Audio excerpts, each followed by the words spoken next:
Welcome to the Pregnancy Help Podcast. I'm Christine Grimmett, and I'm joined by our Director of Affiliate Services here at Heartbeat International, Kathy Jerman, and we're talking about leadership within pregnancy help organizations, specifically with your board members. So to help you understand just how beneficial things like board training and strategic planning sessions are, we've brought on two of Heartbeat's consultants, Bryan Gonzalez and Doreen Jansson, to tell us about their own experiences in talking with board members across the country and equipping them with the skills to best lead and serve their organizations. We'll mention some resources at the end of today's episode as well, but I want to direct you to some links that I'll drop into the show notes about how you can connect with us to see how Heartbeat International can help with board member training through our consultation options. We'll have more on that in a bit, but let's get started with some introductions. Kathy, thank you for being here and for bringing Bryan and Doreen into the conversation, and I'll turn things over to you. Thanks, Christine. It's always great to be here. As Christine just mentioned, my name is Kathy Jerman, and I am the Director of Affiliate Services here at Heartbeat International. And before I joined the Heartbeat team, I was an Executive Director of a pregnancy center and adoption agency in Syracuse, New York. And that's actually where I met Doreen, who's one of our guests today, because we're both involved in the New York State Coalition for Life. And so I'm going to have each of them introduce themselves to you first before we jump into some of our content. So Doreen, could you just tell us a little bit about your background with pregnancy help, what you're doing right now, and I guess just your heart for providing consultations to our affiliates? Sure, I'd be happy to. And thank you so much for having me and us today as consultants of Heartbeat. I'm very excited about this opportunity to talk about strategic planning. The background that I have is that I've been in the pregnancy help movement, I would say, for about 25 years. Much of that was as a volunteer, but during the course of those years, I really developed a heart for the leadership of pregnancy organizations and how we can fortify the leadership in terms of how do we bring professionalism and clarity to the mission and vision of what pregnancy centers are trying to accomplish, because it is such a vital mission. 14 years ago, I joined the pregnancy center that I'm serving at now, Soundview Pregnancy Services in New York. And at the time, I was the singular employee there at the time. And we were a pregnancy resource center, very small center in a strip mall on Long Island. And over the course of the last 14 years, we've gone into a medical model. We rebranded to Soundview Pregnancy Services. And over the course of those years, we were able to open 3 beautiful medical pregnancy centers. We've pretty much tripled our staff, and our revenue went from about a $200,000 a year revenue to close to $2 million in the last 14 years. So what that required was a lot of hard work and a lot of strategic planning and really wanting to learn how to lead well. And I became certified with the Christian Leadership Alliance as a certified nonprofit Christian leader. So my heart for strategic planning really is in that I believe that when organizations are aligned in their mission and vision and have a plan that everyone on the team is aware of and is in alignment with, the mission of the organization is going to be much more impactful, and the resources that are assigned to those objectives are going to be utilized more efficiently. And I'm sure we'll be getting more into detail about that. But my role as CEO of Soundview Pregnancy Services is coming to a close at the end of this year. And my heart really is to equip other pregnancy centers and their leaders to maximize the impact that they can have on their communities and ultimately the kingdom. So as of the beginning of next year, I will be full-time consulting and look forward to working with more of Heartbeat's affiliates in the future. That's wonderful, Doreen. Thank you so much for sharing that background. And that's very, very impressive, just your history with Soundview and all that you're doing today. So, Bryan, I'd like to have you introduce yourself too. So I met you through Heartbeat as a consultant. You were doing governing essentials consultations for Heartbeat, but you are also the director of development at your pregnancy help organization. So can you give us a little bit of that background and then maybe share how you ended up coming to Heartbeat to do these governing essentials trainings? Yeah, thanks, Kathy, and thanks, Christine, for organizing it, all the back end stuff. Yeah, I've been at Intervisions Healthcare in Iowa, Des Moines, Iowa, for the past 10 years as their director of development. And I think that it's an interesting um, nexus, a crossing point for all of this when you think of strategic planning and sound boards and fundraising. Um, you can fundraise better when you have a strong board and you have direction. That a strategic plan that the board has set will help guide, because then you can sit down with donors and have conversations of consequence with people who want to invest in that vision and mission, as Doreen had just said. So I started with Heartbeat probably 6 years ago, pre-COVID, and I've been doing board trainings then, and I really love getting a chance to travel around the country. I've a full-time job. I've got 9 kids. We've got an acreage with some animals and land, so I don't have a lot of time, but I really do enjoy getting a chance to sit down with boards of directors around the country and visiting with them on how to be a really good board. Sometimes board members think they know what it's like to be a board member for a nonprofit, particularly a pregnancy help organization. And I think the manual that Heartbeat has put together, and tip our hat to Saint Peggy Hartshorn, who put this together many years ago, and it's the lessons that she put down to paper years ago are continuing to be really valuable for centers today. So it's a joy to be able to sit down with boards and present the data, present the information in this manual to those folks. Great, Bryan. Thank you for sharing that. So why don't we start with governing essentials and kind of jump into a little more content there. So Bryan, when you contract with us and you are out doing a governing essentials consult, can you just kind of walk through what that might look like that day in the center, and maybe any of your prep work that you do ahead of time to learn about that organization? Yeah, that's a great place to start, because if you're sitting there listening to this episode today in the confines of your office or on your phone as you're driving around, you might be wondering, well, what exactly does this look like? And so I think it's important to say, as we're leading up to it, typically it's a center that reaches out to Heartbeat and says, hey, we'd like to do a training. And then we figure out a date. And I'll visit with the executive director. It's typically the ED. Sometimes it's the president of the board. And it's helpful for me to sort of know what I'm walking into. So some financial statements and org chart and things like that. But really, we're able to do the board training in one day, from start to finish. It's an intense day, really, because we're sitting there with a it's I don't know, an 1.5 inch binder or so. And what I like to say is, we're going to cover an overview of the material. It'll be an overview of the material, but it's just a start. And so my hope is that the board will take the materials, and to take the lessons that we learn on that particular training day and go do a deeper dive at the regular board meetings over the course of the year, or things like that. I think a board that is operating optimally is going to be governing well, or they're going to be governing. The manual is called Governing Essentials, but there's a reason why Heartbeat picked the word govern, and it's because one of the things that Peggy did was it became every one of those letters means something. So it's an acronym. So govern, GOVERN. So what do each one of those mean? And it's really essential to why we cover it during the board training, because these are the essential parts of what it means to be a board member. And so G stands for goals, and ultimately the board is responsible for setting the goals. Included in the goals are the mission and vision of the organization. Ownership. The board sort of owns the organization in sort of a trust relationship. And so it's not an ownership in the same way that a for-profit board of directors, that they get a cut of the proceeds and things like that. But it's a different kind of ownership. V stands for values. And so in this section, we actually do a deep dive into where values come from, namely the Bible, because we're pregnancy help organizations that are faith-based.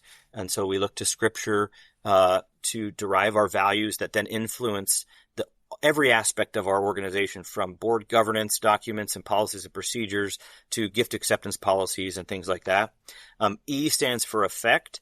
And so essentially, by the time we get to E, we're sort of starting to kind of put things together, right? So the board is responsible to affect or to cause to happen what they have set forth as the goals of the organization, because they have ownership and they must ensure that the values have been established to underline all they produce. R stands for regulate. And so here's where we're starting to get into the three duties that are proper to a board. In fact, if you were to do sort of a secular board training, we would focus on these first: the duty of care, duty of loyalty, and duty of obedience that influences our bylaws and articles of incorporation and things like that. And then the last chapter is N, which is nurture. And it's one of those, it's one of my favorite roles that a board has. They're supposed to nurture the organization, primarily that executive director, because during the nurturing section, we talk about servant leadership. And so by the board serving the needs of the executive director is better able to serve the needs of all of the staff, volunteers, and ultimately the clients and the patients that are benefited from this organization. That's great, Bryan. That's a great breakdown of the manual and kind of the key topics for each section. And I love how you just said, that nurture part really focuses in on the board's real responsibility of nurturing the organization, but also the executive director. And if maybe we can unpack that a little bit. So what is the impact on the executive director and the organization as a whole, when the board is aligned and they're trained and they really are all on the same page as far as fulfilling those different roles and responsibilities? It's interesting. I think every time I do a board training, there's something that's a little off in every organization, and I that's okay. I mean, I think this is part of the human condition, is that we're just a little off. And so, using some great Heartbeat resources to help us get better aligned, so that we're all swimming in the right direction and staying in our own lane. And I think sometimes when I walk into a board, the board is either doing too much of the thing that they shouldn't be doing. The example I'll give, and those of you who have had me before as your board training consultant would know that boards really should not be focusing on whether or not the clinic staff should be ordering 2-ply or 3-ply toilet paper. And that's just kind of an extreme example of things that sometimes the board meddles in things that they should not be meddling in. And that really causes strife and angst between the board that should be flying at 30,000 foot, and setting that strategic plan with getting too much into the weeds. But there are times, too, that the executive director is doing things that are not proper to their function and their role.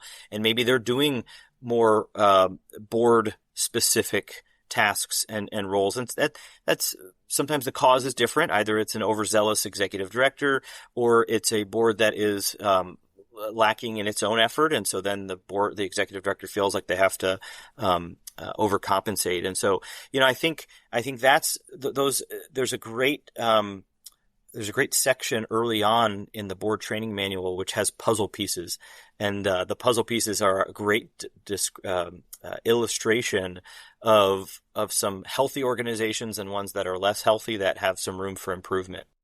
Yeah, that's great. Thank you for explaining that a little bit further. And so what have you encountered any misconceptions, like when boards come in and they start one of your trainings, or you walk in, and have you ever felt any like hesitancy on the part of those board members, or do you think that they've come into it with some misconceptions about what the day is going to look like, what the training is going to be? Yeah, it's a great question. Every board training I do, and I think it's always helpful whenever you have a meeting across the board, whether it's a banquet committee meeting or anything, to start the meeting by talking about what are the expectations for today. And I think that's helpful because some board members are saying, hey, I don't know, I'm a first-time board member. I've never been on a nonprofit board before. I have no idea what to expect. I don't really know what I'm supposed to do. The executive director is a buddy of mine, and I just said, sure, I'll be on the board, but I don't really know what it means. So that's kind of that's like one extreme of I have no idea. And then there's generally an open receptivity to that. Like, yeah, great. I don't know what I don't know, so teach me. On the other hand, the other end of the extreme, you might have people who have been board members for 25 or 30 years, which I might point to term limits in the board manual. But those folks tend to have an attitude of, I've been here, I've done that. In order for us to get a grant, or in order for us to move forward, somebody told us we had to do this board training, so I'm just here to check a box. And there's a little bit less open receptivity to that. And yet there's still an expectation, even if it's minimal, of, well, we're just, ticking this box in order to get this done, in order to do something else. And almost every time at the end of the sessions, what we will do is, what is one thing that you've learned and one thing that you're planning on doing? I say tomorrow, but in general, in the near future, for the sake of the organization.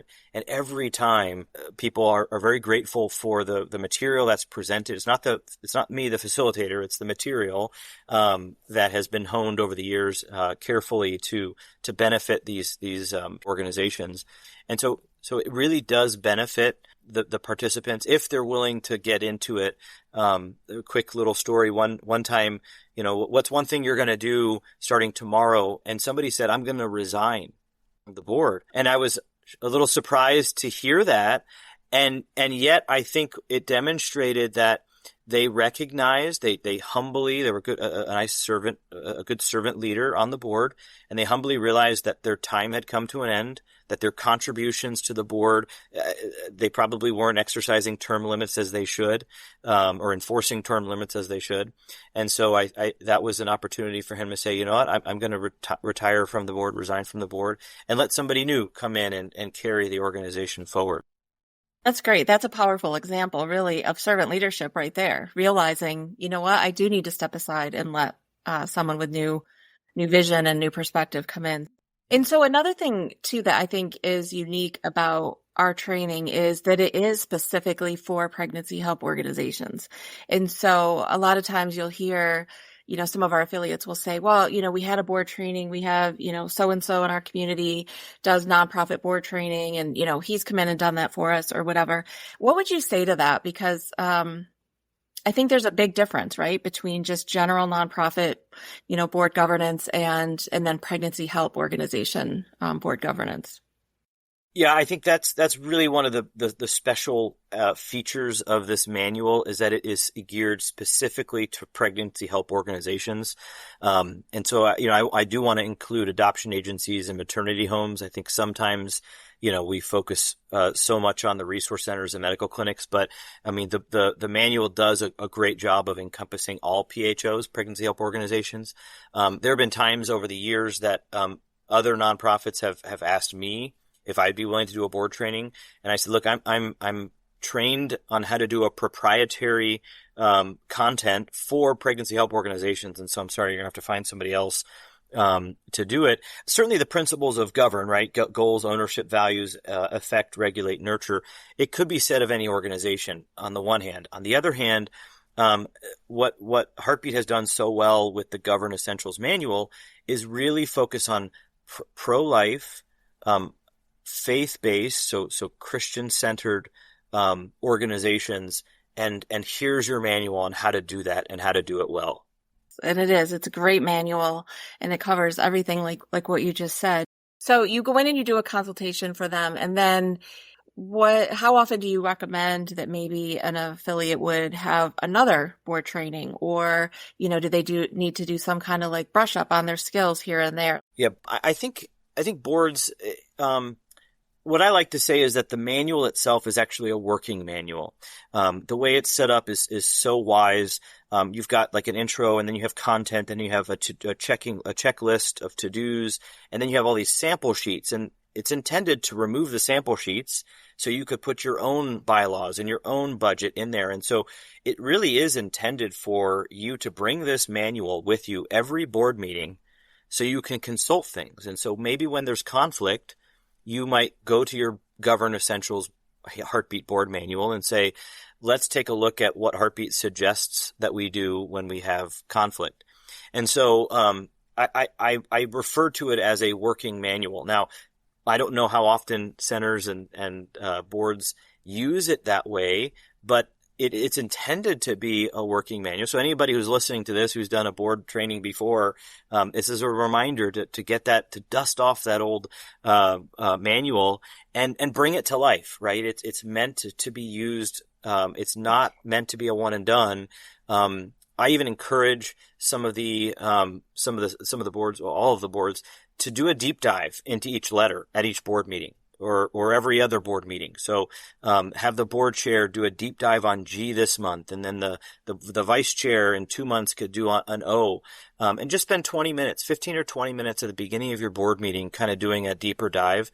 I think would be really fruitful, because it brings to life some of the things that we talk about during our one-day session, but you can't cover it all. And every time, it's like scripture. You might read a passage over and over again, and different things will hit you differently. And I think it's really beautiful to be able to revisit those things and go deeper. And so I do think it's important to do that. I think maybe what your question also addresses is how regularly you should be doing a board training. I think as you're cycling through and you're onboarding new board members, if the executive director or the chairman of the board or somebody on the board would use the manual as a way to train new board members, I think that's really good.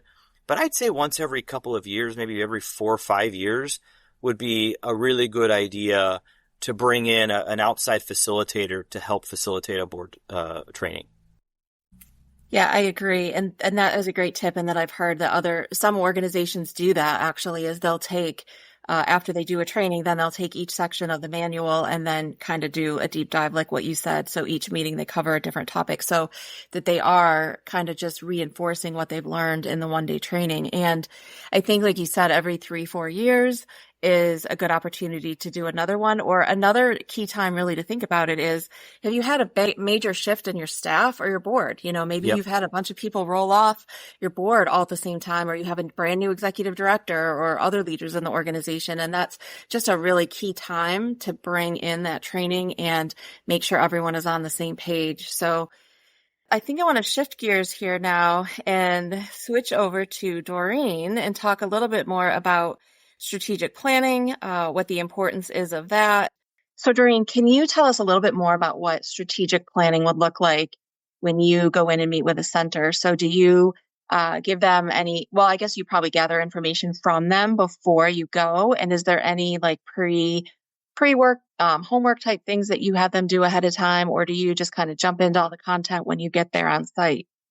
Definitely give them homework to do before I get there. And part of the reason is that I want to get to know the organization before I walk through the door, so that when I'm there, they'll have the best experience possible, with me already having some insight into what their objectives might be, what might be some of their strengths, weaknesses, opportunities, and threats. We'll do a SWOT survey exercise. And I do like to meet with the executive director maybe once or twice, just to get a sense of where she's at, what her experience is, and what are some of the strengths and weaknesses that she might or he might see in the organization. So I can really start to begin preparing, doing some research on my own, gathering resources and materials, that when I show up there, that I could be the most effective consultant and really deliver something that is tangible, so that by the time I leave, they are going to have some actionable steps to move forward in right away, and not be left to then still figure that out. So that's my goal. So there's definitely preparation. I think that makes the most effective session. Right. No, I agree. And so what happens though to an organization if they don't have a strategic plan and they have nothing that they're really following? Well, that is very often the case. I know for myself, I was an executive director of the organization that I'm currently with for about 9 years before we actually sat down and figured out what a strategic plan should be. And I think that this happens when you start to grow as an organization. If you're a small organization, you may not feel it's necessary, although it is, but you don't know what you don't know sometimes. But as we started to grow, we realized we had so many staff members and so many objectives, and the organization was growing, that we realized we really needed to come together and be in alignment with what our mission is. And so if you have absolutely nothing, what we would do is we would just start with the mission statement and review that. Is this your mission statement?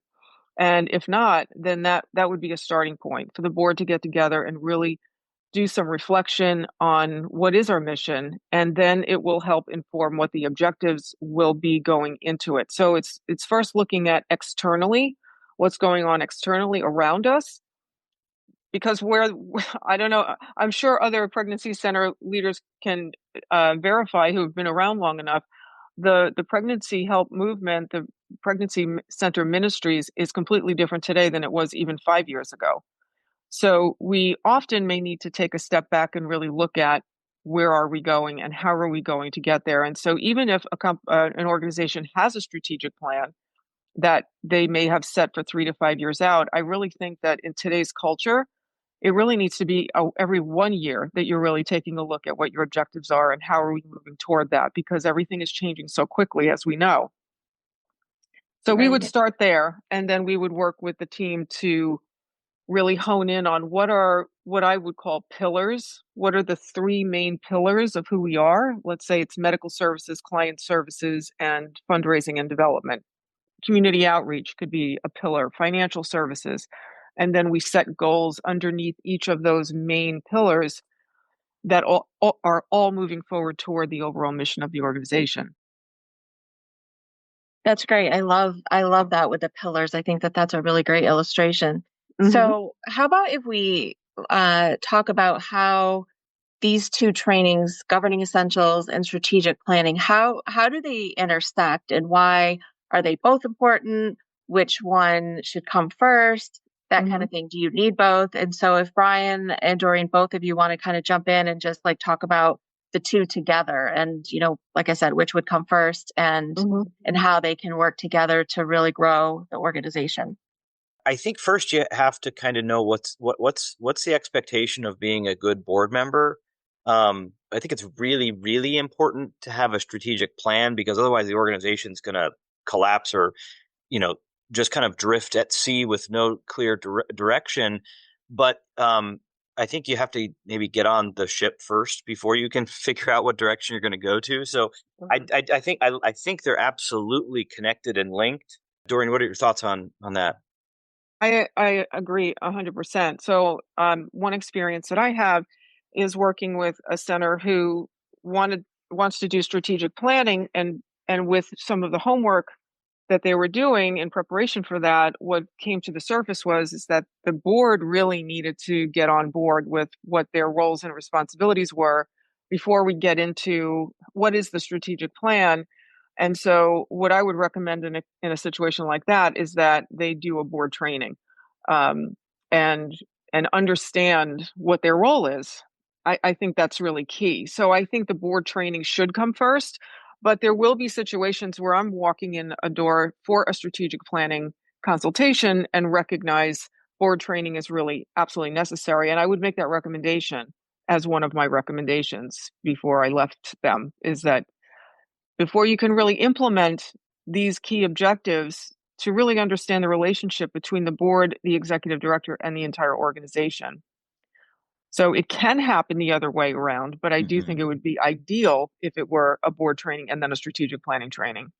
This is exactly what our affiliate services team will be doing. Is when someone first calls in or they email, they find the link on our website and they want to find out more about these trainings. And as they have a conversation with one of us, that's what we're gonna focus on first, is when was the last time you've had a board training? Because we do want them to have that first before we will schedule the strategic planning. So that's definitely what Heartbeat would recommend too. So what would you say to a center that's smaller, maybe that has a smaller budget, a smaller staff, maybe they're in a rural area? Can you just speak to that a little bit, about the necessity of both governing essentials and strategic planning with those situations? Well, a cost-saving thing, Kathy, that I was going to ask just before this, but I think it dovetails nicely to a more rural, is how feasible is it, and this goes to you, Doreen, as well, but how feasible is it to be able to do a governing essentials training on like a Friday and then turn around on Saturday and do a strategic planning? I've done this before through Heartbeat. I don't know if it's recommended, because I think there might be value in doing a board training and waiting 6 months. But in a rural setting where, cost might be a consideration, flying somebody out twice over the course of 6 months and at lodging and everything, when you combine the two, there might be some cost savings in there. So any thoughts on that?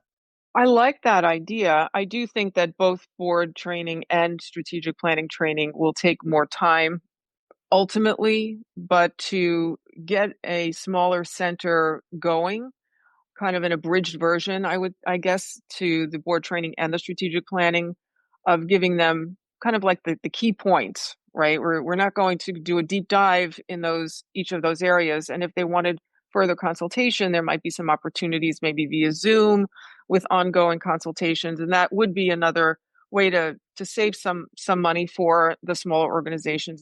Yes. So during COVID, of course, everything was virtual. And so that's all we were doing back in that year.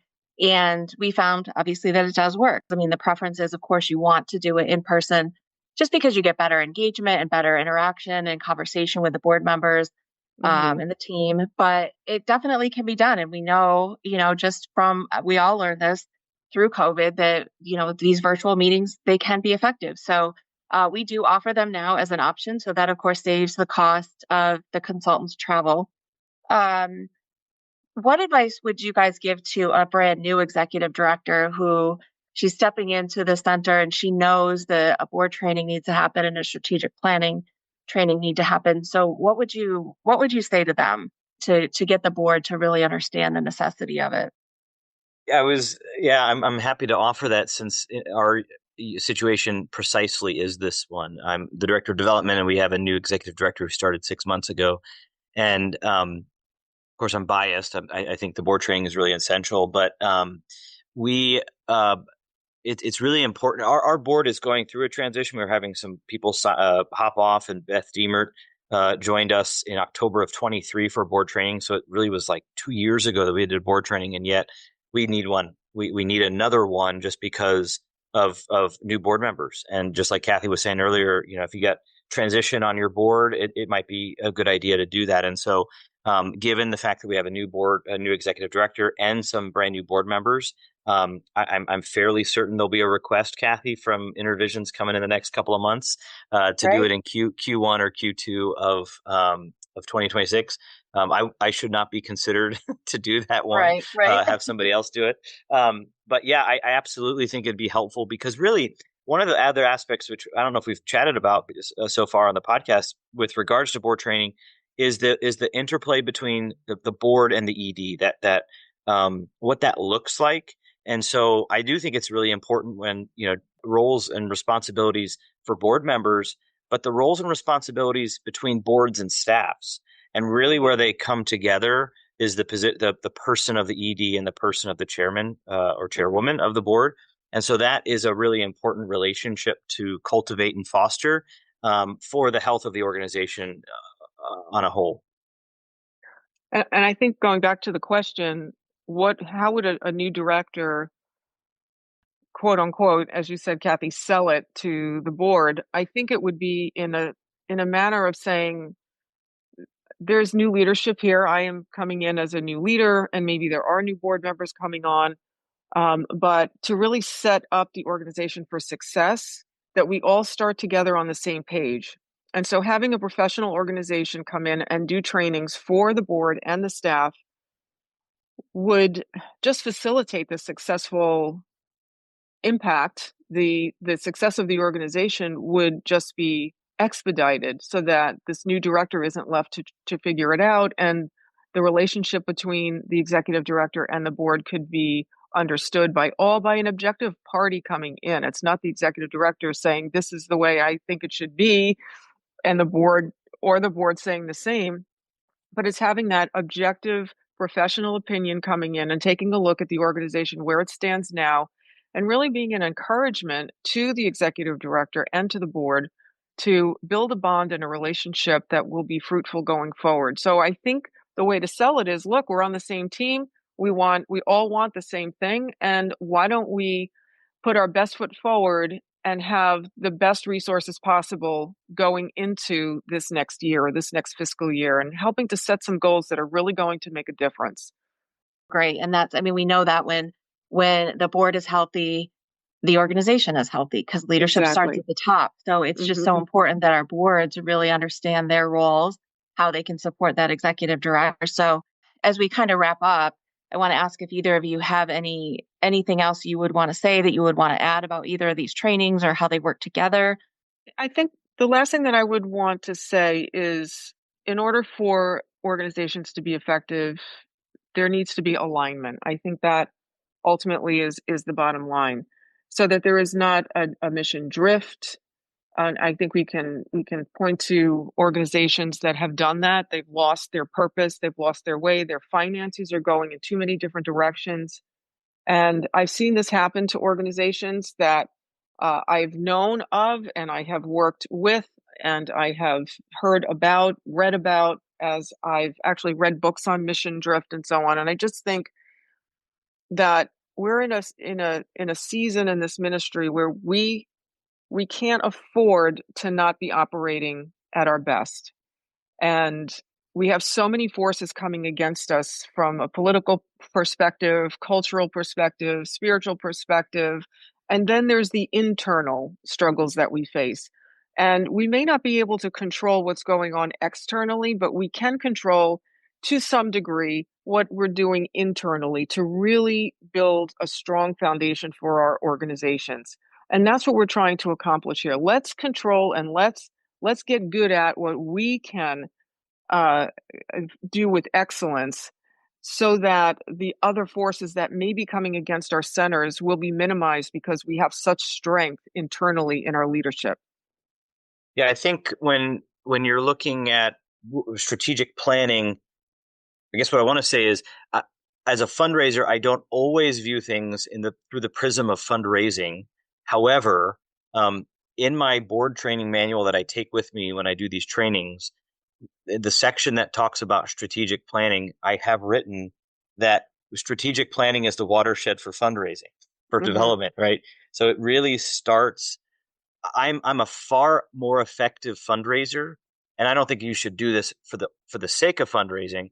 I think strategic planning is very important for the whole organization, whether it's the medical or the patient resources or fundraising. But as you're sitting down with donors, I'm a far more effective fundraiser when I'm able to share with the potential donor or the donor, this is where the organization is going. Here's the roadmap. Here's the plan.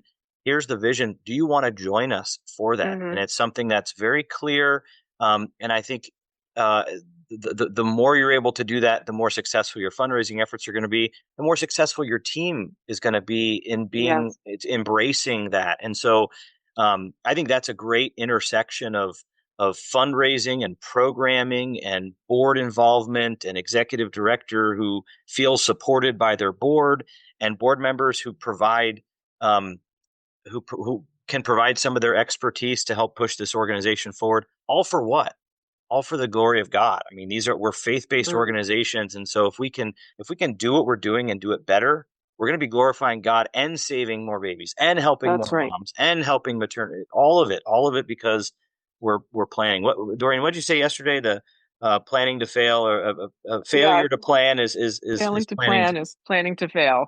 Yeah. So I think that's a great maxim when you're talking about strategic planning and in particular nonprofits. Yes, exactly. Yeah, you guys both just said it all so beautifully, everything right there. And I think, in just closing it, just a few takeaways are really just that, God does honor excellence and he wants us to do everything for his glory with excellence. And that requires having healthy organizations. And that does require an investment of time and money. It isn't easy. Taking part in these trainings is definitely an investment of your time away from your family, to be part of that all day training with the team.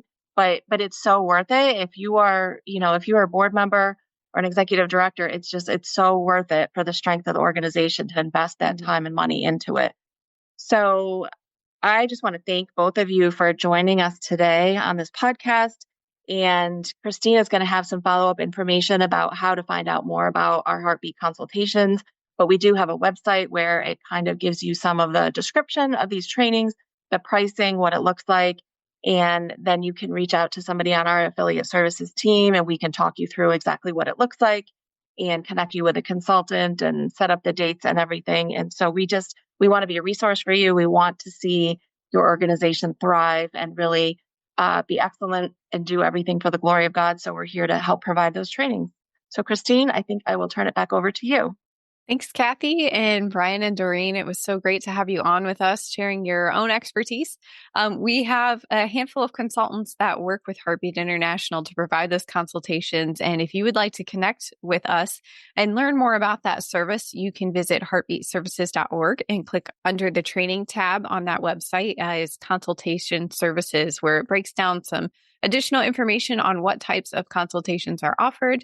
You can also email support@heartbeatinternational.org, and we would love to get you connected with our affiliate services team. And in addition, we always have our other content that you can access anytime, such as this podcast. So I encourage you to subscribe. We regularly talk about leadership topics. And so if you found this helpful, then maybe you'll find some of our other episodes helpful as well. With that, we want to wish you all a blessed rest of your day. And thank you for listening to this episode of the Pregnancy Help Podcast.